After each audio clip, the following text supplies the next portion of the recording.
You remember that time that the Justice Avengers of America went up against Thanoside, and he had the anti-life gauntlet and snapped his fingers, and like everybody just That never happened. Sure it did. Back in the 90s. Today on the show. Put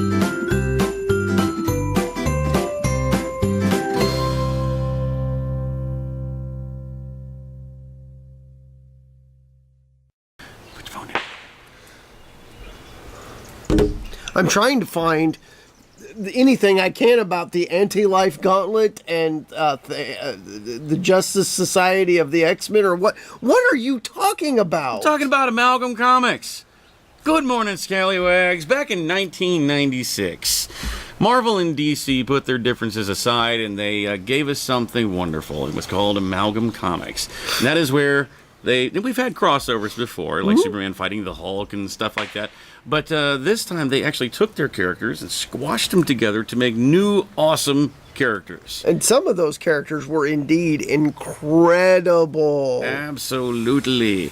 And today we are going to take a look at 10 of those characters, 10 of those comic books, and because we want to see them as movies. I would love to see some of these as movies. Yeah. And, you know, since Disney is gobbling up all kinds of studios of late, maybe they'll have their eyes set on Warner Brothers before. That would be great.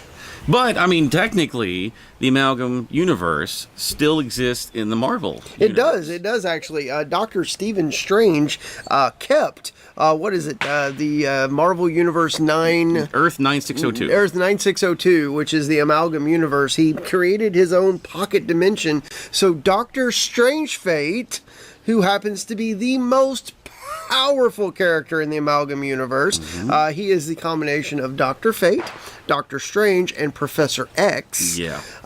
So you get all those powers jumbled up together. So he is by far one of my favorite characters in the entire Amalgam Universe. Your favorite comics in general? Yeah, I would routinely buy a comic just written for that character.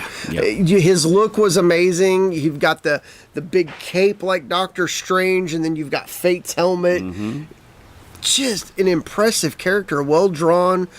The comic was actually well written too. Yeah, and of course, Dee and I are both big Dr. Fate fans as well. I mean, he's a very underrated character. So you take this guy who is just absolutely awesome, just ridiculously overpowered in the '90s. But this was a time when you had this ridiculously overpowered character, and you take Doctor Strange, who's also a very overpowered character. Just Professor X, who's another ridiculously overpowered character, and you just mash them all together. Hi, I'm God in a cape.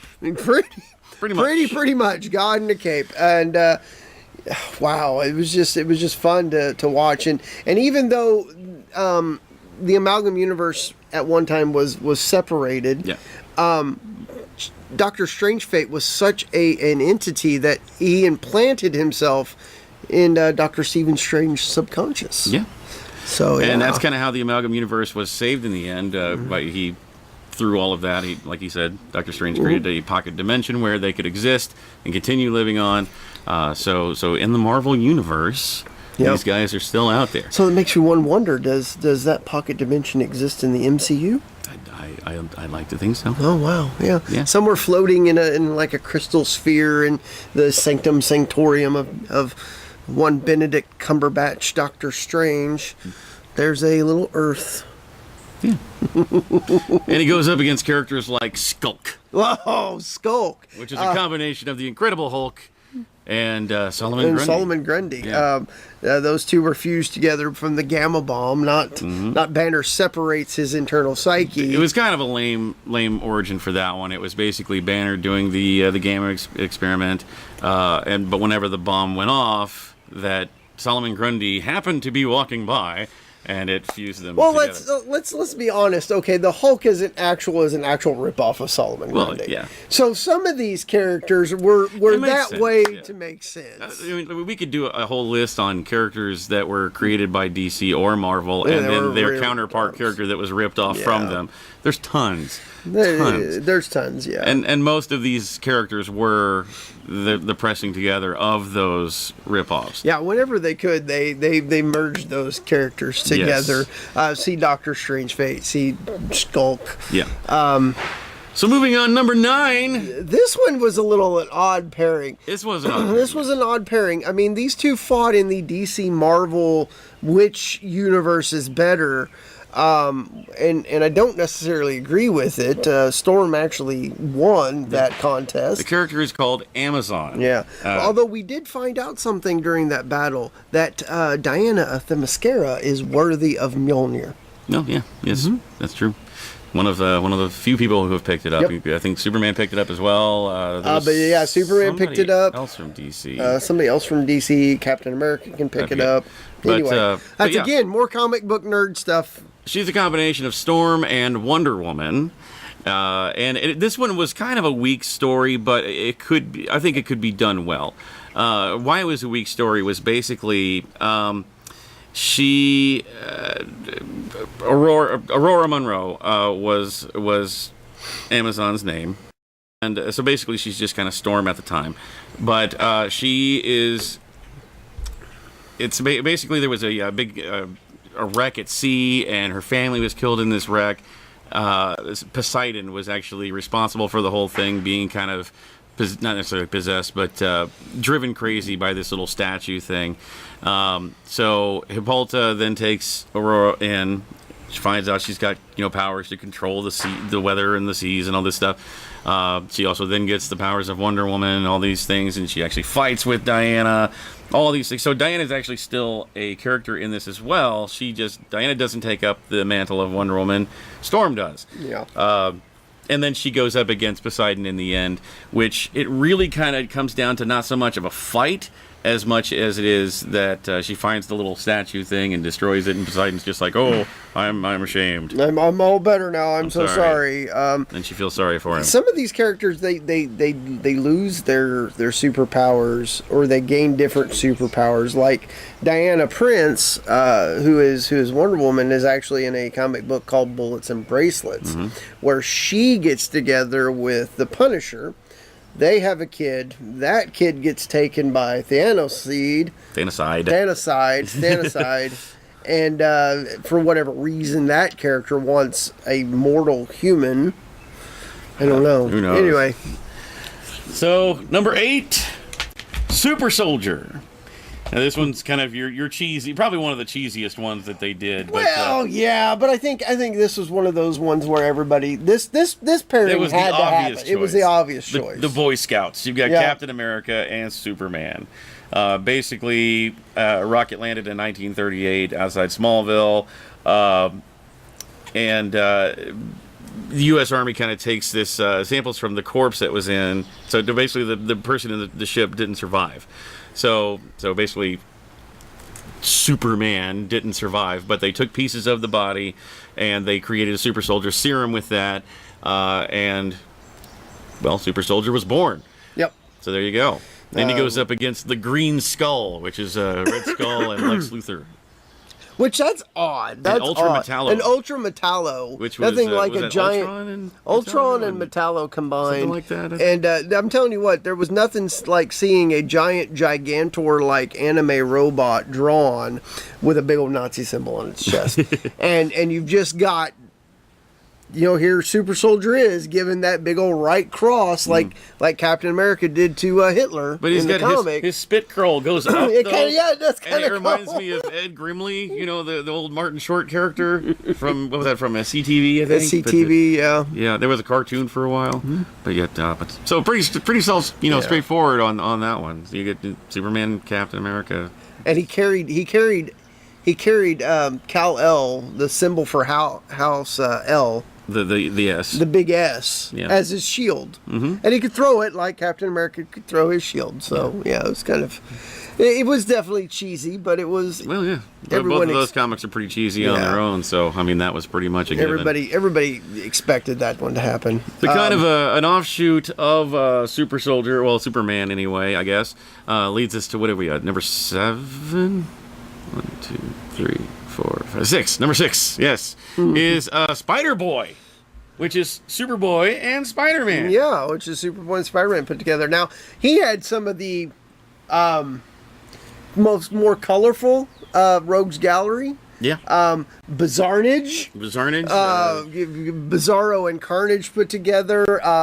He also what had, was it? The Big Question, which was Kingpin and the Riddler. The Big Question, the Big Kingpin and the Riddler, and then there was one other else. He did the King with Shark. Spidey 2099 and him teamed up to fight Kang the Time Conqueror, which turned out to be something Kang else. the Conqueror and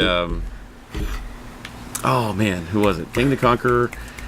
I can see it. I can see it. Yeah.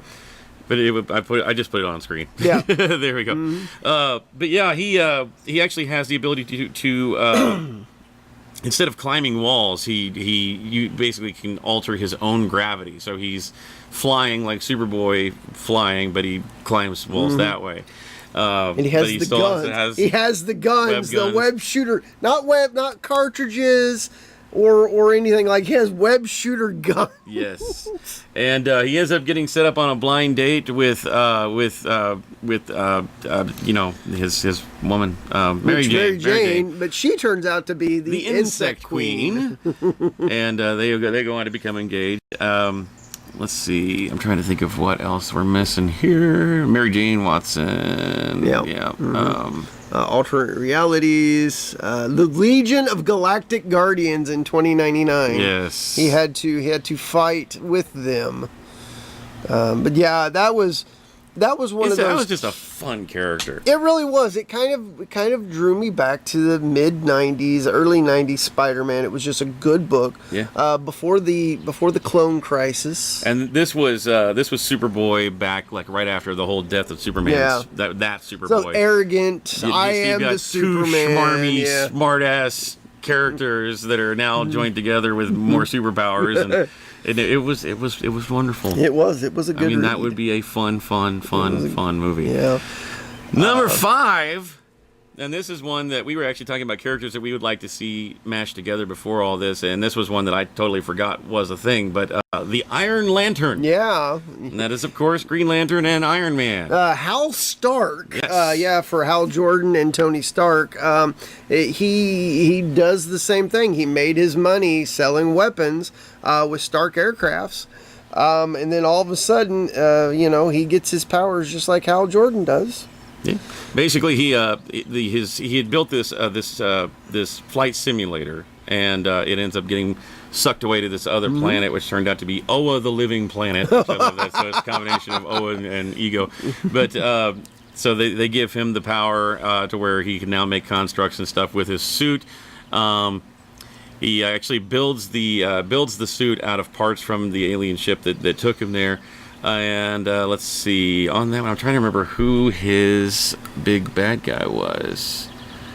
Oh, man. Let's see, is it listed over here? But yeah, I mean, picture Tony Stark, and you've also got Hal Jordan, so two more schmarmy guys. Oh, no, his wife became... oh, that's right, yeah. Something Sapphire. I forget who it was. Well, there was another one, too. There was one that was a combination of... oh, good Lord, I'm drawing a blank. Hang on, it's got to be listed here.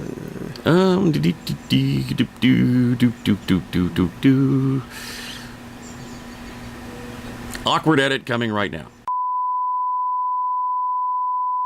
Okay, yeah, so sorry about that. I completely went blank on what I was looking for there, but it was Sinestro. Yeah, a combination of the Mandarin and Sinestro. Yes. Ooh, I wonder if he had the 10 rings of power. 10 rings of lantern. 10 lantern rings. I don't know. I don't remember reading the Iron Lantern back in the day, so I don't know. Also, Madame Sapphire, Pepper Ferris. Yes. Pepper Ferris. She goes on to become Madame Sapphire. Yeah. I did not get this comic. I wish I had. I picked up most of the Amalgam. In fact, I think I still have them. I read a handful of them. I had a handful of them, but I didn't get them all. I know I still have all of the Marvel DC. That 4-issue crossover, which, look, let's be honest, it was voted by fans. There was no way Wolverine was ever going to defeat Lobo, but he did. Some of them were really good matchups, like Thor and Captain Marvel. Yeah. Some of them, Batman and Captain America, you kind of figured that would fight to a standstill. I don't know. It was a good 4 issues. One of these several times Superman and Hulk fought. Yeah. But yeah, so it's just daydreaming here. Number 4, and this is this is our team up movie, but not the main one we're gonna finish on here. And this was the JLX, the Justice League X-Men combination. Yes. You had characters like Amazon, as we mentioned earlier. We had Angel Hawk, which was Hawkman and Archangel. Apollo. I'm trying to remember who that Scott was. Summers and somebody else. Cannon Flash. You had Chaos, you had Emerald Eye, you had Firebird, you had Green Phoenix, Iceberg, Icebreaker, Lebat, Mariner, Mercury, Mr. X, Night Creeper, Runaway, Super Mutant, Wonder Cat, and Wraith. So we'll let you look up who those guys are. Yeah. There's too many to go through there. Too many to go through. But it basically just took the members of the Justice League and mixed them together with members of the X-Men and created several of those characters were really, really cool. Several of them could have been their own standalone. Like Wraith was a good one. That was Obsidian and Gambit. Superman or Super Mutant was Superman and Bishop. That could have been interesting. You had Night Creeper, which was the Creeper and Nightcrawler. Mr. X was Professor X and Martian Manhunter. So, I mean, just some awesome characters. And when you think about those powers being combined, I mean, can you imagine Martian Manhunter with Professor X boosting his already incredible telepathic powers? Yeah. Wow. Martian Manhunter is one of the most underrated characters that's out there. Truly underrated. And I really want to see him on big screen. I would love to see him on the big screen, although I'm enjoying him on Supergirl. Yeah. I am enjoying him on Supergirl. They've done him pretty well on there. Yep. Number 3, and this is one of my personal favorites. No, I guess we got completely off a number here because this would be actually number 4. This would be number 4. Yeah. So I've gotten them all right coming up to it. But number 4 is Speed Demon. And this is one of my personal favorites. And this is a combination of Ghost Rider, Etrigan the Demon, and the Flash. Yes, yeah. Well, just a mashup of Etrigan and the Flash would be. Yes, right. Yes. Now, there's actually been several Speed Demons, just like there's been several Flashes. You had Wally West, you had Jay Garrick, and Barry Allen, of course. And they were going up against, man, I'm drawing a blank again. So many of these characters to remember. But they went up against the Night Spectre, which was a combination of Nightmare from the Doctor Strange comics and from Ghost Rider, and the Spectre. Now that, wow. That's a scary. I never really sat back and thought about that until we started talking about it. But Nightmare in itself is a extremely powerful character. I mean, he can control your dreams. They were talking about when they were. Well, I know Doctor Strange 2 has kind of been tabled for the moment, but the rumor going around when it was in movement was that Nightmare was going to be the main villain, which. Please do that. Yeah, that would be an amazing movie. That would be awesome. Or another tangent. Here we go. If we're going to do a Doctor Strange movie, why don't we actually do a good Dormammu? Yeah. Other than the big flaming head at the big psychedelic. What are you doing? I'm here to bargain. I'm going to annoy you until you go away. Yes. But yes, so moving right along here, and of course this would probably be everybody's number 1, but it's our number 3. Yes. Dark Claw. And this is the combination of Batman and Wolverine. Yes. Yes. Logan Wayne gets involved in the Weapon X project, going up against such wonderful characters as the Hyena. I love the Hyena, yes. The Joker and Sabretooth. I mean, what more can you say? This is a completely and utterly insane superpowered mutant. Yes. At least Sabretooth is knows what he's doing and knows how he's doing it, but now all of a sudden add in the insanity of the Joker, and it's amazing. Yes. And at number 2, I had to throw this in here just because it's the most ridiculous mashup, and it's so awesome at the same time. Lobo the Duck. That is only the number 2 for a reason. Number 1 is, it would have been number 1, but we're saving number 1 for one that we actually kind of made up here. But yes, Lobo the Duck. Basically, he's mercenary, just like Lobo is. He's hired to, when all the Amalgam characters were starting to be killed off by Access, he's the one that went around finding out what's going on. Yeah. And the best thing is he has as his what do you want to call it? His sidekick, Dog, the Impossible Dog. Yes. Which is the Impossible Man from Marvel Comics and Dog from DC. And it, weirdly enough, kind of looks like the Immortals. They have that big dog, the Lockjaw. He kind of looks like Lockjaw. Inhumans. Yep, the Inhumans, rather. So I was thinking Cosmo from Guardians of the Galaxy, the cosmonaut dog. We saw him in the first Guardian. Actually, I think he was in both of them. We saw him in both of them, yeah. But I wish they would do something with that character, because he's a very fun character in the comic. He actually becomes head of security on Nowhere. Yeah. But another tangent. And for number one, we want to see what I'm calling the Justice Avengers of America, and that, of course, is bringing together all of the characters for, you know, a big Avengers Justice League type story where they go up against Thanoside, and which is one of the scariest combos, other than Dr. Doomsday, which is also scary, or Brainiac. Well, okay, or Brainiac Galactic. and Galactus. Brainiac and Galactus, which was Galactic. Then you have Dr. Doomsday and Thanoside, which. Let's do all three. Do all three. If you're gonna have every character in the Amalgam Universe team up, which essentially is what we would want to if we were gonna fanboy hard enough, they might as well put up something big. Yeah. So go big or go home. Dr. Doomsday finds the anti-life gauntlets, and Galactic is finding the Infinity Gems or something like that. I don't know. That powers the anti-life gauntlet. They did do a big crossover event, and I'm trying to remember what the name of it was, but it was like the... Well, they didn't actually do it, but... No, it was a Secret Crisis on Infinite... Secret Crisis of the Infinity Gauntlet. No, it was the Infinity Hour. Infinity Hour, yes. Secret Crisis of the Infinity Hour, which is Secret Wars, Crisis on Infinite Earths, the Infinity Gauntlet, and Zero Hour. Yep, and Zero Hour. So two big Marvel events, two big DC events, all smashed into one big thing. Yeah. So, but yeah, I mean that's our thing. and then you know, when they're going to get up against Thanoside, and then somewhere in the middle of that is Deadpool. And Deadpool not is mixed with anybody. Not mixed with anybody. He's just kind of walking around like, I ate a bad chimichanga. Yet somehow this feels normal to me. And it would be great if he like put on Deathstroke's mask at some point. Didn't just be like, I don't know why. This just feels like the right thing to do. Feels like the right thing to do. I'm Deathpool. Oh, that sounds... I'm Deathstroke. Right.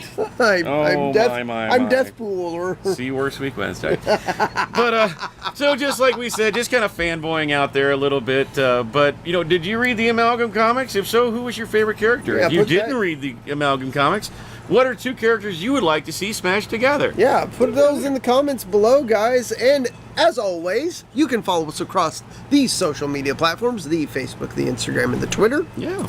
And while you're checking out all the social media, I'm going to grab it from over there. I think I like it. It's right there. There we go. There it is. Hit up our Facebook, and you can get yourself one of these. Yeah. These are the show t-shirts. Yeah. These are comfy. As you can soft. see, they are, you know, different colors and stuff. So just let us know. Send us a private message on our Facebook, letting us know what size of shirt you need and what colors you would like. That's color of the shirt. Doesn't just come in black. Color of the text as well, pretty much whatever color you like. And $20 for short sleeve, $22 for long, or you can go ahead and pick up a hoodie for $25. Yep, and you know, while you're on the YouTube, keep liking, sharing, commenting, subscribing. Guys, we are wanting to get to 300 subscribers, so please share the gospel of the show with your friends and family.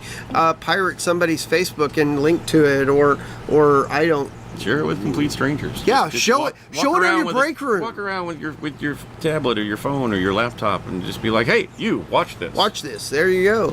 Yeah. That's going to do it for Thursday. Mm-hmm. So, we don't know what we're doing tomorrow, but we'll figure it out. We'll figure it out, and we'll see you then. Hi, I'm Barbara from Lee Summit, Missouri, and here's your Russian clip of the day.